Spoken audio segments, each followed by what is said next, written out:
Hey guys! Welcome back dito sa aming channel. For today's vlog, ay gusto ko lang i-share yung aming experience of buying a second-hand car. Ayan, so, alam ko, sasabihin nyo, bakit kayo bumili ng second-hand car? Maraming ano yan, sakit lang yan sa ulo. Gusto ko lang din i-share na hindi lahat ng tao ay may kakayanan, afford bumili ng bagong sasakyan. So, may mga tao naman na although afford nila, pero syempre, meron silang pinaglalaanan na pera or budget sa ibang bagay. Hindi lang para dun sa sasakyan. Or, meron naman tao na bibili ng, gustong-gusto magkaroon ng bagong sasakyan pero walang pera. So, ang gagawin nila ay mangungutang, dadaanin sa loan. So, yung monthly payment, ganon. So, eto, si Michael, siya yung type ng tao na hindi siya mangungutang na para lang merong magkaroon ng bagong sasakyan. Hindi siya yon ganon. So, although tayong mga Filipino, sanay tayo sa utang, basta magkaroon lang tayo ng bagay na gusto natin. Ayan. So, iba-iba ang ugali ng tao. Ito si Michael, although nakikita ko na kaya niya, pero syempre ay, sa nakikita ko sa kanya ay, buying a second-hand car daw is smart idea, parang ganon, kasi ay nagkaroon siya ng second-hand na sasakyan sa Amerika, yun yung gamit niya, and okay naman daw yung second-hand na sasakyan. And ngayon, dito sa Pilipinas, so gusto niyang itry, kasi nga naman ay, why not? May option naman na magkaroon ng sasakyan kahit second-hand, basta aalagaan yung sasakyan. Basta meron kang budget pampagawa. So yun, basta minor lang yung mga problema, kayang ipagawa. Yun yung kanyang mindset. So yun, nabili namin tong sasakyan na to noong June 22, 2024.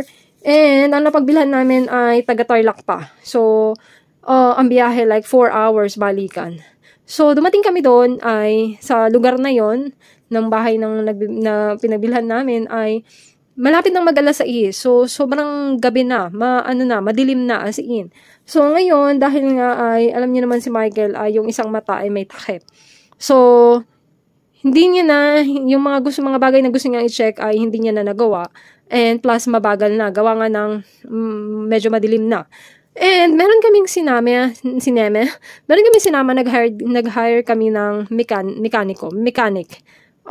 Kapitbahay namin. Ngayon, dahil nga diwala kami sa kanya, nasabi niya ay mechanic siya.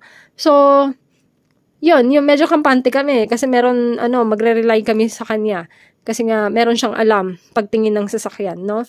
So, yun ang sinama namin, tapos, siya din yung nag-drive. Siyempre, binayaran namin siya. I think, kung naalala ko, libre pagkain niya, tapos, pamasahe, and pagbalik, siya yung nag-drive, so binayaran namin siya ng 1,500. So, I think okay yun. Sana okay yun, Tapos, meron pa siyang take-out na, Jollibee para sa pamilya. Kasi, as in, gabi na kami nakarating, like mag-aalas 11 na ng gabi. So, ganun katagal. And then, ganito nangyari. Ang priority niya, actually, siya yung pinag-drive namin dahil nga ay, si Michael hindi talaga yan nagda-drive ng gabi. And plus, meron yan siyang restriction sa kanyang lisensya. Kahit nung nasa Amerika pa siya ay bawal siya mag-drive sa gabi. Kasi nga ay malabo yung mata niya. So, yun. Kaya, yung mekaniko namin yung pinag-drive. And then, ang ginawa ng aming mekaniko, ang priority niya lang ay yung engine. Yung motor ng tama ba yan? Basta, yung makina ng sasakyan. Sabi niya, okay daw, walang problema. Goods pa. So, other parts, parang hindi siya hindi niya na-check isa-isa. Parang ganon. So, nag-drive testing, denive niya. So, sabi niya, okay naman daw. Actually, gabi na yon nung nag-drive testing na. So, yun nga, talaga nag-rely kami sa kanya kasi nga, syempre, profession niya yun. Naging mekaniko siya. So, alam niya kung ano mga dapat tignan, 'di ba? So, 'yun. Nung kinabukasan, chinek ni Michael yung sasakyan, nakita ni Michael na yung sa coolant, sa may radiator ba tawag doon, tubig ang laman. Ngayon, tinanong namin sa mekaniko kasi nga ay kapitbahay lang namin. Sabi niya, lagyan lang daw ng tubig. Ayun. So, 'yun, doon medyo na dismaya si Michael kasi hindi daw tama 'yun na tubig ang ilalagay doon. Kasi meron daw talaga yung proper na oil. Yung mismong oil ang ilalagay mo doon. Coolant na ang ilalagay mo doon. Hindi basta-basta tubig lang. So, yun. Dinala namin sa Honda. And ayun nga, 3,000 pesos ang binayaran namin doon kasi nga ay, actually 3,500. Kasi nga yung coolant, 5 bottle, 2,150. So, yun. Napakalaki pala nung ano nun, yung lagayan nun. So, kaya pala, tubig lang sila ng tubig. So, hindi daw yun pwedeng puro tubig lang ang ilalagay mo. Hanggat maaari, yung mismong coolant na oil talagang ilalagay mo doon. So, ang mahal niya pala, no? Kasi 5 bottle. Akalain mo yun, 5 bote ang ilalagay mo doon. So, yun. So, after ng Honda, okay na. So, after ng Honda, ayun na nga, nung June, di ba nakuha namin yung sasakyan ng June 22. So, June 24 ay dinala na namin sa LTO kasi nga gusto na talaga ni Michael ipa-register. Although, ang registration nito ay June, July, August, September. Ang expiry niya is September 21, 2025. Ngayon, sabi ni Michael ay, kung pwede namang i-register, di i-register na. Ngayon, ni-register namin, pwede naman pala. So, ang binayaran namin sa pag-register ng sasakyan ay 5,760. Yun. Ano, legal research fee. Tapos, syempre, dumaan tayo ng merong emission testing. So, ang binayaran namin sa emission testing ay 950 pesos. Tapos, sa LTO ay merong insurance na 1,350. Dahil nga second hand yung sasakyan, syempre, nakapangalan pa dun sa pinakaunang may-ari, and then, idinugtong lang yung pangalan ni Michael. So, yun. So, nag-apply din kami ng transfer of ownership, pero sa kasamaang palad, ayun, so, tama ba yun? So, sad to say, hanggang ngayon, June 24 kami nag-apply, hanggang ngayon, December na, wala pa rin. So, ganun pala yun katagal, ano, Actually, pina-follow up ko naman dun sa tao na kausap namin sa LTO, ay, lagi lang kaming binubukas-bukas, ganyan, bukas-bukas. So, yun. So, after nun, ay, eto pa, yung nagtag-ulan na marami kami nakitang sira, lalo na dun sa bintana. Yung bintana ay kapag ka naibaba namin yung bintana, automatic, 'di ba? Hindi na siya umaangat, as in na-stuck na. Tapos nung dinala namin sa shop, sabi ay sira na daw yung motor ng automatic na pagsara at pagbaba ng bintana, yung kabilaan, pati sa likod, lahat sira. So pinalitan namin lahat 'yon. And ayun na nga ay magkano bang binayaran na? Yun, yung motor na binayaran namin ay 2,000 pesos. So, tapos pa, yung rubber, di ba merong rubber na nakadikit sa bintana para kapag umuulan, hindi didiretso yung tubig dun sa rubber. So, yun pala yung nagkakos, kaya nasira yung mga motor kasi nga yung rubber, lahat, wala nang halos rubber, sira na. So, wala na siyang rubber, so kapag umuulan, diretso na dun sa may bintana. So, yun nagkakos na, kaya pala nasira yung mga motor. Yung motor ng automatic power up window, parang ganun ang tawag. So yun, lahat yun, kabilaan, lahat ng bintana ay pinalitan, tapos pinalagyan ng rubber. So yun yung mga bagay na sana ay kung alam ko lang kung paano mag-check ng sasakyan, sana na-check ko. So yun, so kung bibili kayo ng sasakyan, kailangan, although minor lang yan, mabigat pa din yan sa bulsa, as in, hindi lang yan 5 piso. Promise talaga. Kasi yung motor pa lang, as in, pag yun na nasira, 2,000 na. So, yung pagkabit ng rubber, 1,000 na, diba? Sobrang ambigat, as in. Tsaka pala, yun sa car na lock ng sasakyan, kailangan din pala i-check yun many times. Hindi yung 1, 2, 3 lang. Kung kaya nyong i-check hanggang 10 times on and off nyo na bago bilhin yung sasakyan, kailangan gawin nyo yun. Kasi yung sa case namin ay pagdating dito sa bahay, as in, syempre, na-ignorante ako, like 3 times ko siya in-on and off. Then, pagkatapos noon ay namatay na siya totally, hindi na gumagana. And then, ang problema namin, paano kami makakapasok sa sasakyan? Kasi hindi nga magbubukas yung sasakyan. Tapos, yung susi na binigay nila sa amin, hindi ko maisip bakit binigay nila yun sa amin. Tapos, hindi naman gumagana dun sa car lock. Ngayon, itinawag ko sa may-ari na pinagbilhan namin, sabi ay, kasi daw ay naka-alarm daw, naka-car, anong tawag nun?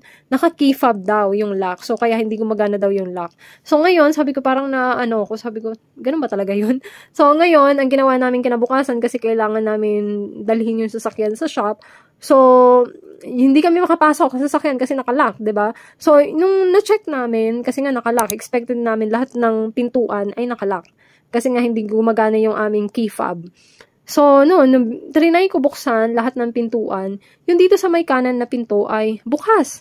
So, yung 3 pintuan nakalock. So, yung nasa kanan ay bukas siya. So, dun na ako napaisip, bakit to bukas? So, ibig sabihin, alam nila na may problema na ganito sa key fob. Kasi, hinayaan nilang bukas yung kanan, para nga naman makapasok ka.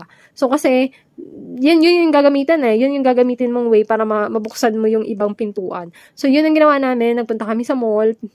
Pina-check namin yung battery ng key fob and sabi, sira na nga daw, kailangan ng palitan. And alam nyo ba, yung battery ng isang key fob ay 700 pesos. So, tatlo yung battery noon. So, pinalitan namin lahat. So, pagdating sa parking, so, trinay namin, gumana siya, no? So, sobrang saya na namin kasi na-solve na yung problema namin. Tapos, kinabukasan ay namatay. Hindi na gumagana ulit yung key fob. Binalik namin dun sa pinag-anuhan namin na palitan yung battery.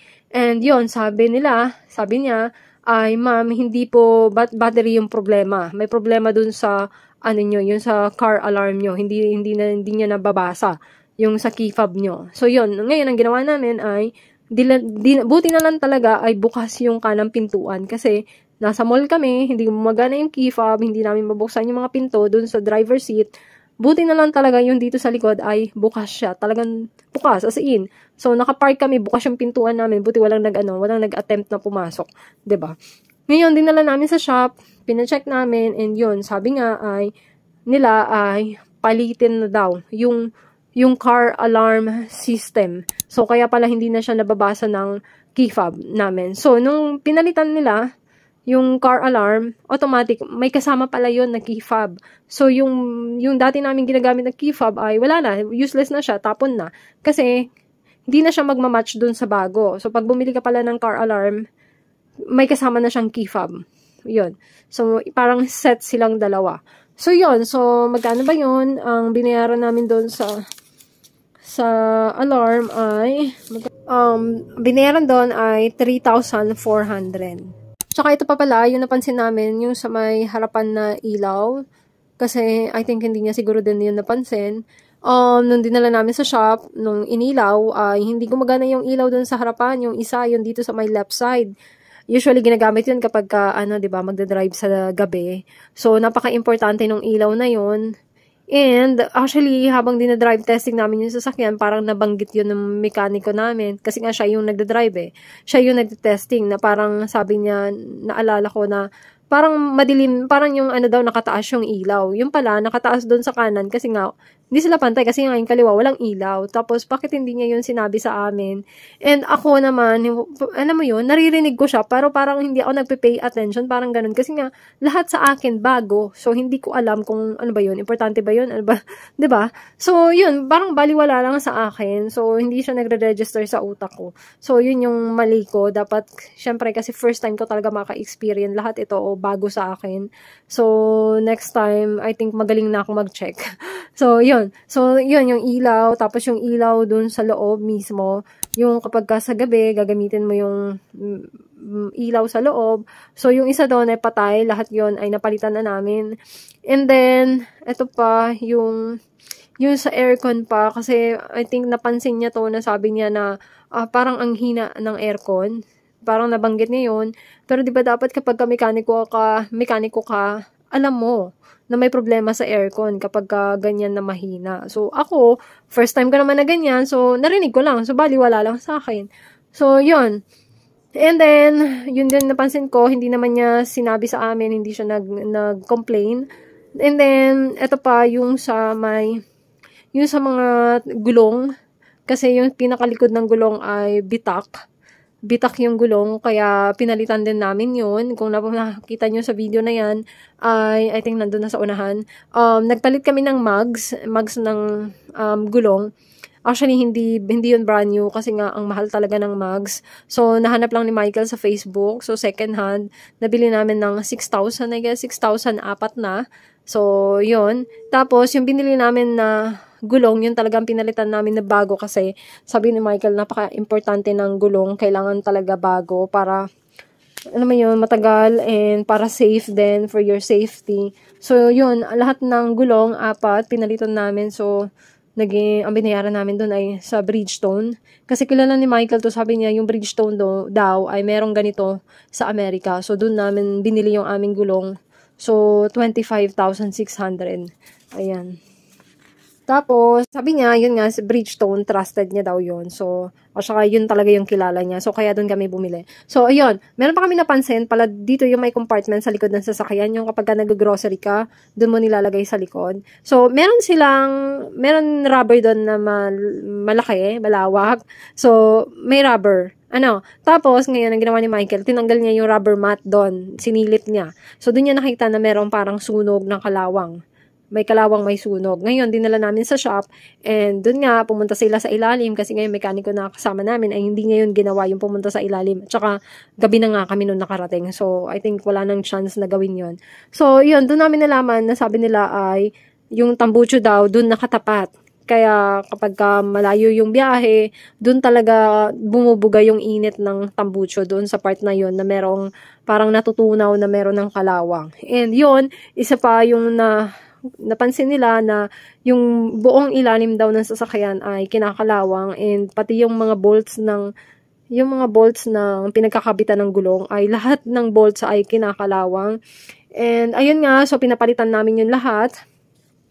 And then yun pa, yung filter pa pala, chinek ni Michael sa loob ng sasakyan, yung kaliwa kanan na filter, ay walang nakalagay na filter doon. So, yun, bumili si Michael sa Shopee lang yun. So, yun, pinalitan niya, pati din pala sa harap, sa may engine, anong tawag doon? Basta doon sa labas, sa may engine, meron palang filter doon sa loob.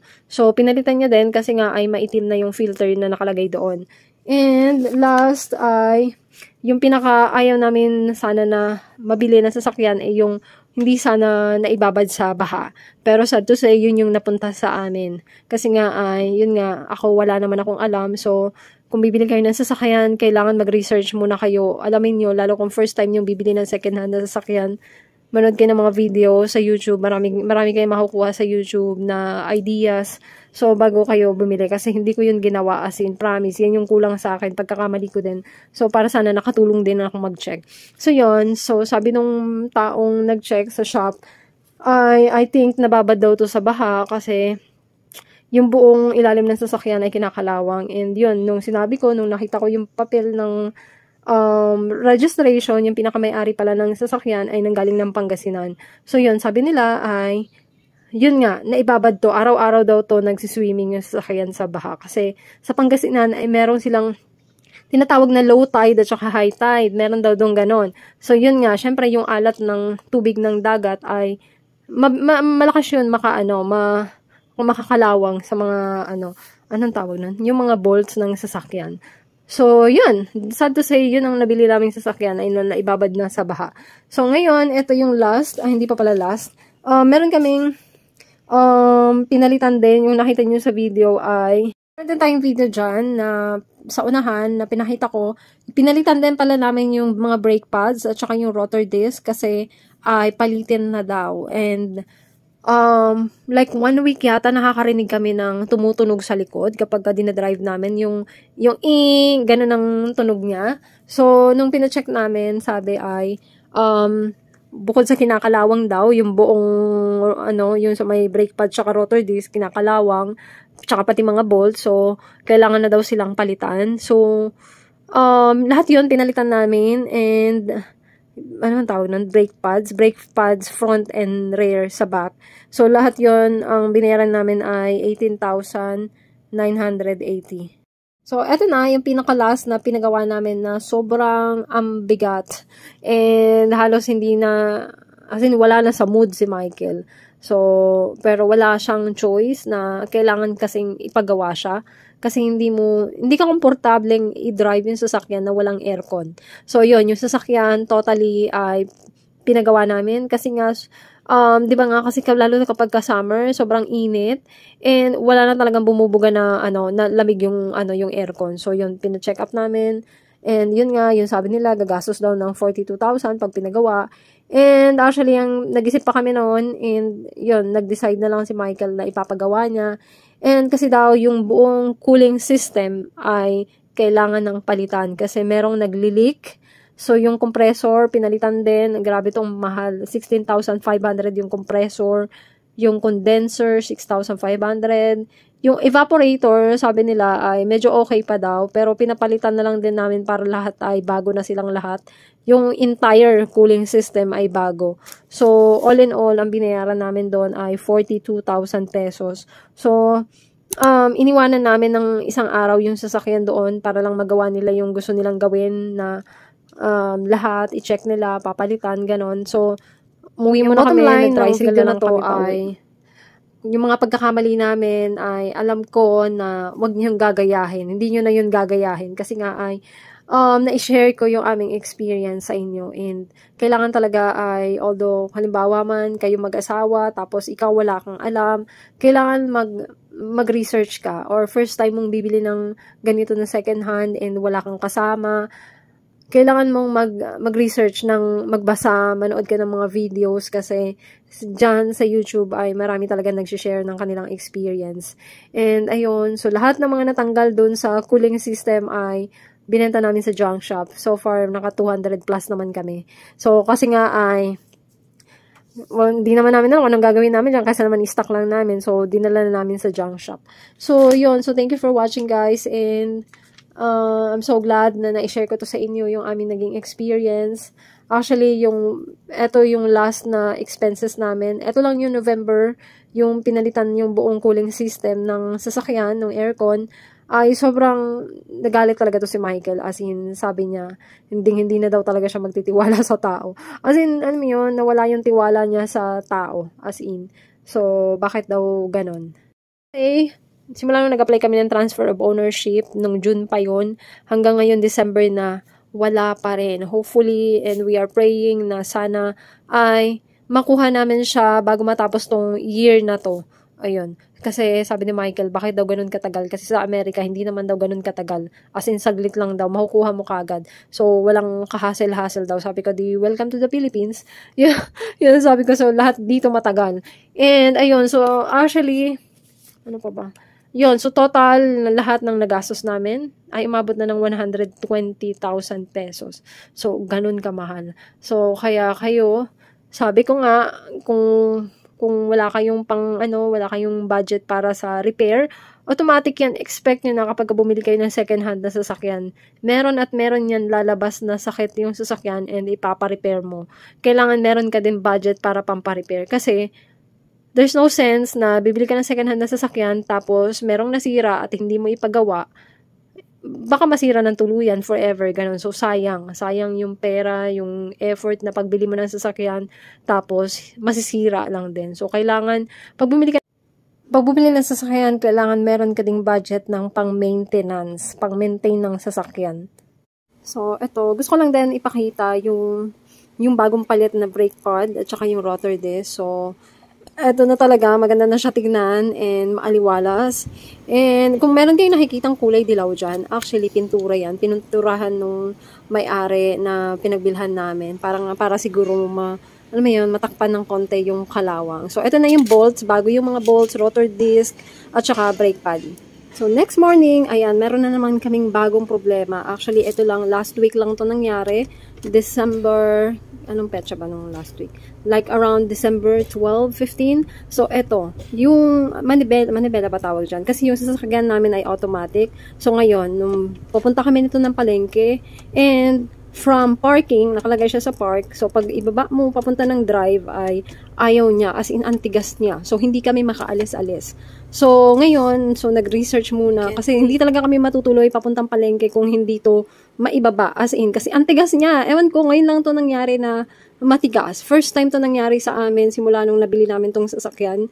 And napaisip ako, baka dahil taglamig ngayon, so siguro nalamigan, kaya nanigas siya, ganun. As in, first time talaga. So ngayon, dahil gusto talaga namin mamalengke dahil wala kaming pagkain, so ang ginawa namin ay nag-research muna si Michael sa YouTube kung baka merong other way na para lang umandar yung sasakyan, para lang ma-resolve, may shortcut, parang ganon. So yun, meron siyang nakita sa YouTube na yun. Meron pala yan, meron dun basta may mga nagpakatakip, pero makikita mo na pwede siyang buksan. So doon, sa tabi nun, ay meron maliit na may nakatakip, So, tatanggalin mo lang yung takip na yun, tapos doon, nakita ni Michael na susundutin mo lang siya ng, susundutin mo lang siya ng, anong tawag nito, ng key, ng susi. Tapos, pag sinundot mo siya ng susi, yun na, mag-i-start siya, pero naka-neutral. So, doon ka magsisimula. Naka-neutral siya, tapos, pwede mo na siya ipunta sa drive. Ayun, so buti na lang na nakita namin yun sa YouTube. And ayun, finally nakapamalengke kami. Nakaalis kami. And yun, so nung after namin na malengke, nag-decide si Michael na kailangan dalhin natin to talaga sa shop kasi hindi pwedeng ganito na gagawin natin to. Kasi what if masira naman to ng kakasundot natin. So kailangan proper daw. So, I think, siguro yung takip, napansin namin, meron na siyang gas-gas. So, I think, hindi lang to first time na nangyari. Siguro nangyari din to sa may-ari na pinagbilhan namin kasi as in makikita mo talaga na ginawa na nila to. Hindi siya bago na makinis. As in pag mapapansin talaga namin na merong gas-gas. So feeling ko nabuksan na nila yon maraming beses na. So ngayon sabi ni Michael ay dalhin natin to sa shop. So dinala namin. Kaya lang ang problema naman nung dinala namin sa shop, gumagana. Try na nila. Gumagana as in madali lang pa ilagay sa drive, madali lang ilagay sa park. And actually pinakita ko yung video ko. Siyempre gusto nilang itry. So madali lang para sa kanila, bilis lang. So hindi ko ma-address yung problema ko kung bakit. So dapat alam nila yun, 'di ba? So sabi, ibalik daw kapag tumigas ulit. So kakaloka. So sabi ko, dahil nga nandun na rin naman kami sa shop, sige, nagpa-change oil na rin kami and then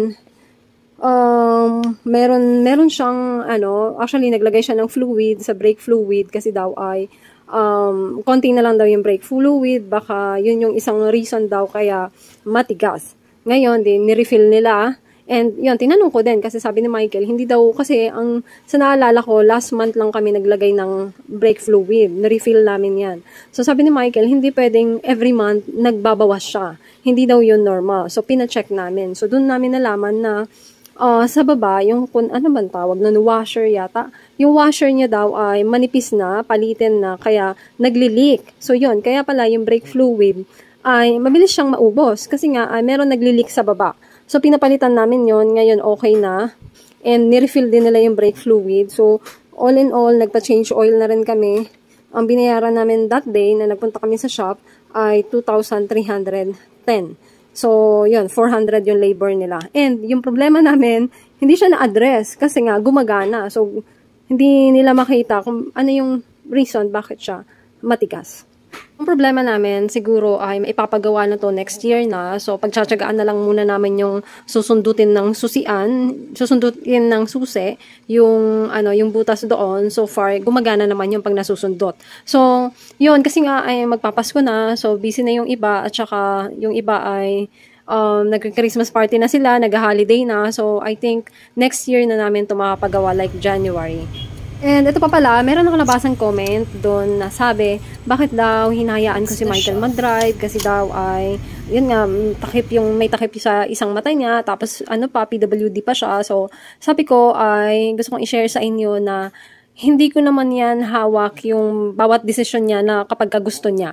Kasi although ako, sinasabihan ko yan siya, nung una talagang natatakot ako, kinakabahan ako na magdadrive siya, tapos ganyan yung kondisyon ng mata niya. So, sabi niya, magtiwala ka lang sa akin kasi sobrang tagal ko na nagdadrive nung nasa Amerika ako and mag-isa lang ako nagdadrive, wala akong kasama, yun ang sabi niya. So ako, kinakabahan ako dahil sabi ko, iba naman yung Amerika at saka dito sa Pilipinas kasi nga sa Amerika ay malalawak yung mga highway doon and plus, sumusunod talaga sila sa rules ng daanan sa highway. Tapos dito sa Pilipinas kasi antitigas ng mga driver dito and plus halo-halo dito, meron bike, meron trike, merong truck, yan, sama-sama yan sa isang highway, tapos, meron nagsisingitan, kaliwat kanan ng sumisingit. So, doon ako kinakabahan, pero sabi niya, and alam ko yung ginagawa ko, and so far, in my observation naman na, kasi kasama naman talaga ako palagi, every time na nagda-drive siya, nasa unahan ako. So, ako, habang nakaupo ako doon sa tabi niya, ay, para na rin ako nagda-drive kasi talagang nanonood ako. I mean, nakafocus ako sa daan every time na nasa highway kami, umaalis kami, nagda-drive siya. Talagang ako din ay nagda-drive. So, nakafocus talaga ako sa daan na make sure na, alam mo yon, maiga-guide ko siya sa mga sumusulpot. Mga biglang sumusulpot actually na nagagalit yan siya. So, nauubusan siya ng pasensya dun sa mga bike, yung mga single na motor, na tricycle, na bigla-bigla na lang daw sumusulpot, na hindi niya naman nakita na meron doon, tapos bigla na lang, alam mo yun, nasa harapan niya na. So, yun yung mga bagay na binabantayan ko, na ako mismo din talaga, para na rin ako nagda-drive. So, kasi nga nakafocus din ako every time na nasa highway kami. So, mahirap na madisgrasya, di ba? And at saka, hindi ko yan siya pinipigilan pagdating sa driving. Kasi nga naman, first time niya dito sa Pilipinas. And gusto niya din na matry ang mag-drive dito sa Pilipinas. Kasi sabi niya, ayokong maging sagabal or dahilan na yung kanyang kapansanan at saka yung attitude ng mga driver yun yung maging dahilan kaya hindi na siya pwede mag-drive, yung ganun ba. So, gusto niyang subukan, gusto niyang itry. So far naman na ilang buwan na siya nagda-drive dito sa Pilipinas, and sa observation ko ay okay, magaling.